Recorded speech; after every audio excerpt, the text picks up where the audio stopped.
তো hello everyone, আজকে আমি তোমাদের সাথে খুব টেস্টি আর ইয়াম্মি একটা রেসিপি শেয়ার করব যেটা অসাধারণ লাগে খেতে। তো চলো এই রেসিপিটা আমি ঠিক কিভাবে বানিয়ে নিলাম দেখে নাও। এটার জন্য সবার প্রথমে আমাদেরকে যেটা করতে হবে সেটা হলো একটা স্পেশাল মশলা বানাতে হবে। তার জন্য একটা তেজপাতা, 1 চামচ জিরে, হাফ চামচ ধনে, হাফ চামচ মৌরি, 2টো শুকনো লঙ্কা আর 2টো এলাচ দিতে হবে। তারপর ওটাকে ভালোভাবে ভেজে নেওয়ার পরে 1 চামচ কাসুরি মেথিটাকেও ভালোভাবে ভেজে নিতে হবে। এরপর কড়াইটা গরম হয়ে এলে এর মধ্যে 2টো ডিম দিয়ে ডিমটা ভালোভাবে ভুজিয়ার মতো বানিয়ে নিতে হবে। আর ওই যে মশলাটা ভেজে রেখেছিলাম ওটাও গুঁড়ো করে নেব। এরপর কড়াইয়ের মধ্যে আবার কিছুটা তেল দিয়ে আলুগুলোকে ভালোভাবে ভেজে নিতে হবে 2 মিনিট টাইম নিয়ে। এরপর আলুটা একটু ভাজা হয়ে গেলে এর মধ্যে ছোট ছোট করে পটল কেটে রেখেছিলাম সেটাকেও এর মধ্যে অ্যাড করে ভালোভাবে ভেজে নেব। সাথে একটু লবণ আর একটু হলুদ গুঁড়ো অ্যাড করে দেব।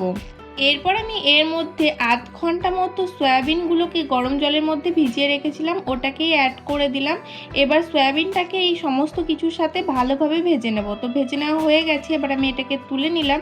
কড়াই আবার বেশ কিছুটা পরিমাণে তেল দিয়ে তেলের মধ্যে পেঁয়াজ দিয়ে পেঁয়াজটাকে ভালোভাবে ভেজে নিতে হবে। এরপর এর মধ্যে 1 চামচ হলুদ গুঁড়ো আর আদা রসুনের পেস্ট দিয়ে মশলাটাকে ভালোভাবে কষিয়ে নিতে হবে। আমি এর মধ্যে 1 চামচ টমেটো কেচাপও ইউজ করেছিলাম। তো মশলাটা আমার ভালোভাবে কষানো হয়ে গেছে। এবার আমি যে গুঁড়ো মশলাটা বানিয়ে রেখেছিলাম সেটাকে 1 চামচ এর মধ্যে অ্যাড করে দিলাম। এবার মশলার সাথে ভালোভাবে মিক্স করে নেওয়ার পরে আগে থেকে যে পটল, আলু, সয়াবিন ভেজে রেখেছিলাম সেটাকে এর মধ্যে অ্যাড করে দিলাম। এবার মশলার সাথে সবজিগুলোকে ভালোভাবে মিক্স করে কষিয়ে নিতে হবে 2 মিনিট মতো টাইম নিয়ে। আগে থেকেই মুগ ডালটা আমি সিদ্ধ করে রেখেছিলাম, মুগ ডালটাকে এর মধ্যে অ্যাড করে ভালোভাবে সমস্ত কিছুর সাথে মিক্স করে নিতে হবে।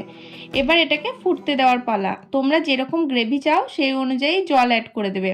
তো আমি এর মধ্যে আরও 1 কাপ জল অ্যাড করেছিলাম। এবার এর মধ্যে আমি পরিমাণ মতো লবণ দিয়ে দিলাম আর আগে থেকে যে ডিমের ভুজিয়াটা বানিয়ে রেখেছিলাম ওটাকেও এর মধ্যে দিয়ে দিলাম। এবার এটাকে মিশিয়ে নেওয়ার পরে আমি যে গুঁড়ো মশলাটা বানিয়ে রেখেছিলাম ওটা 1 চামচ দিয়ে ব্যাস এটা নামিয়ে নিলে একদম রেডি। তো রেসিপিটা কেমন লাগলো অবশ্যই জানিও।